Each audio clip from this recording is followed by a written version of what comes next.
Hello students, welcome once again in the physics online lectures. In the last two lectures, we have discussed the applications of the canonical ensemble. First, we have discussed the classical oscillator, in which we have seen that it was in complete agreement with the equipartition energy when we are discussing the average internal energy.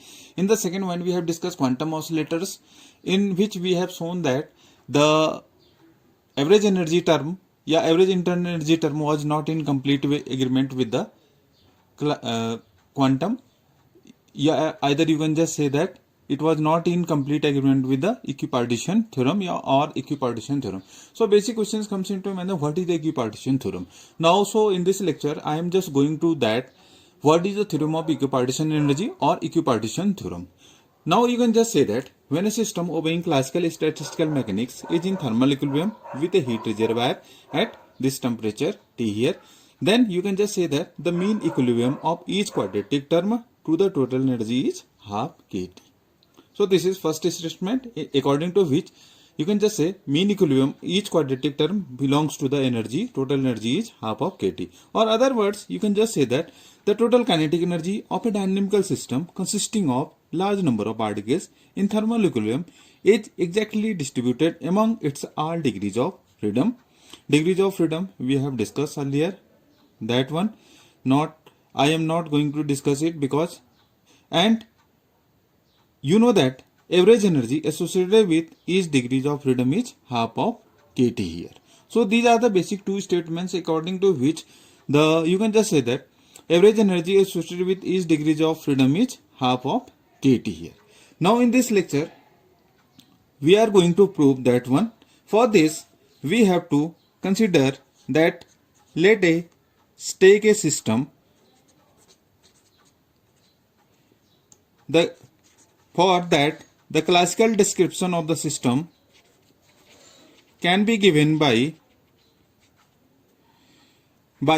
you can just say that F, which requires F position coordinates, meaning to say that position coordinates can be given by Q1, either you can just say Qi2, Qf. These are the position and corresponding this momentum coordinates. Similarly, it will have F momentum coordinates as well. So momentum coordinates have the values, so you can just say Pi2, Pf. So for taking, we are in this case a system, and for the classical description of the system, we require F position coordinates having value this one, and the momentum coordinates, this is given by this one.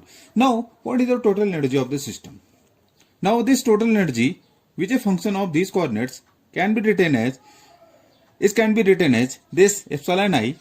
This is depending on only on the Pi, plus there is other terms U dash. It have the values this Q1 and so on. This is Qf, and you will just see the momentum. This momentum is ranging from P1 and so on, this Pi minus 1, and this is Pi plus 1 and so on, this P. You will see seeing that there is not a single term of this Pi, because this energy, it is totally depending on this Pi. So the total energy is the sum of these two terms, when here this energy is depending only on this Pi.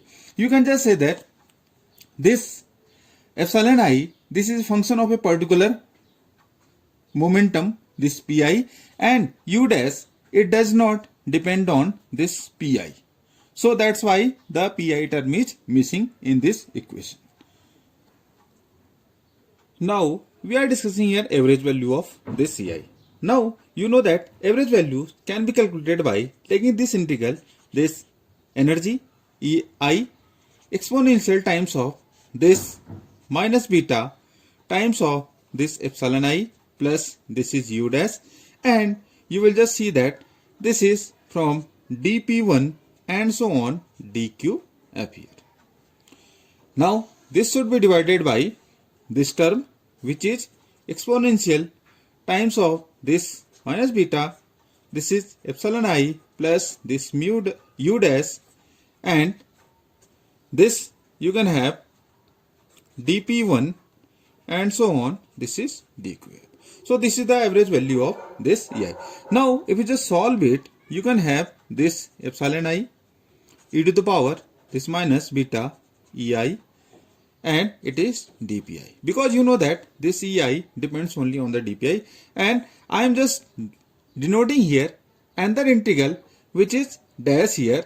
It can be written as this is minus beta times of this u dash, and this integral is dp1 and so on. This is dqf upon, similarly in the denominator we can have this value e to the power minus beta epsilon I dpi, and this is prime again here e to the power minus beta u dash dp1 and so on dqf.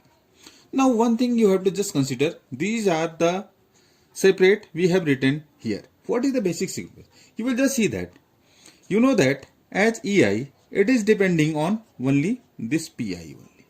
This energy EI is depending only on the pi, and you know that I have earlier told you that u dash it is a not a function of this pi, because in the earlier statements we have seen that this EI total energy when we have written here, it is depending only on this pi, and it is not a function of this pi.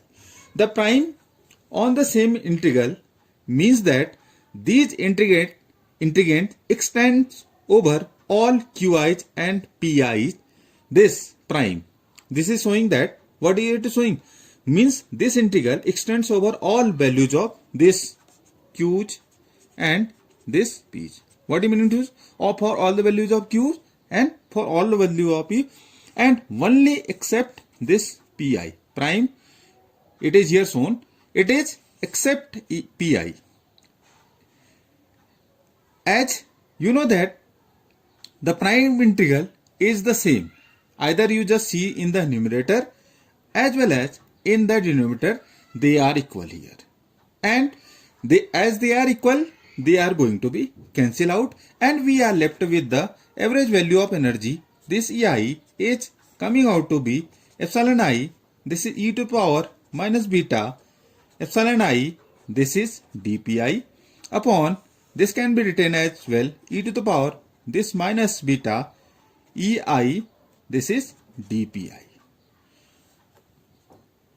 Now you are aware of the fact that this EI is a function of only this pi, and we can just write this EI as to pi square upon this is 2m here. And now if just substitute the values of this EI in this integrand, we have the limits which are ranging to minus infinity to plus infinity. This is e to the power this minus beta times of this pi square upon 2m, and this EI is, we can just write pi square upon 2m dpi upon, this is minus infinity to plus infinity, this is here e to the power minus beta times of this pi square upon 2m into dpi here. So it is clear to you, because this was a function of epsilon I is a function of this momentum pi, that's why I have written the energy as pi square upon, in terms of pi square upon 2m. So I have substituted the values of pi in this equation, pi square upon 2m, and this integrand becomes, now the limits of these integrations are from minus infinity to plus infinity. As it is symmetric function, 2 is coming out to outside, and the limits can be changed from this 0 to infinity here. Now this leads to the equation, this you can just have inside the integral, it is 0 to infinity here, and this is here pi square upon this 2m times of this e to the power minus beta pi square upon this 2m dpi, and in the denominator it is 0 to infinity again e to the power minus beta pi square upon 2m, this is dpi here. So it is clear to you. I've just remember, I have told you the standard integral which we have used a couple of times in the earlier lectures, which was standard integral, and if you just remind that standard integral, What is that? 0 to infinity xn e to the power minus alpha x square dx. It have the values, I can just write it is 1 upon 2 alpha to the raised to power n plus 1 upon 2, and it is gamma n plus 1 upon 2 here. So this was the particular standard integral. Again, I am just going to utilize that in this particular integrand when we are solving this integrand. So we are just left with, if we just solve it, and I am taking here beta equals to 1 upon kt. I have just solved it because we have the desired expression in terms of kt, because we want our result in terms of kt. That's why I have substituted the values of this beta equals to 1 upon kt. So we are left with this 1 upon 2m times of, if you just solve it, it is coming out to be root pi. This is 1 upon root pi upon 4 into 2m k to the power, this is 3 by 2 upon, this is here root pi upon 2 times of this 2m kt to the power 1 by 2 here.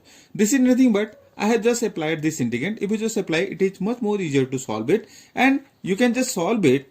This is coming out to be, if you just sum of the terms is going to be cancelled, and we are left with the result 1 upon 2 times of this kt here, and this is average energy EI bar. This is equals to half of kt. What is here? This is k is here. This is Boltzmann constant. As we are familiar with our, this is Boltzmann constant, as we are familiar with our expression that average energy associated with each degrees of freedom corresponds to this half of kt, that is we have proved in this expression. And if you just earlier remind that it was saying that, what was the statement? The total kinetic energy of a dynamical system consisting of a large number of particles in thermal equilibrium, suppose the system is in thermal equilibrium at T, is exactly distributed among its all degrees of freedom, and average energy, this is the average energy associated with each degree of freedom. I have earlier told you this is coming out to be half of this kt, and this is equipartition of energy. You can just say equipartition of energy, or you can say this is the law of equipartition of energy. Either you can say this is the equipartition theorem. In general, it is known to be the equipartition, because equal energy is going to be partition among all the degrees of freedom. That's why it's have the name equipartition theorem.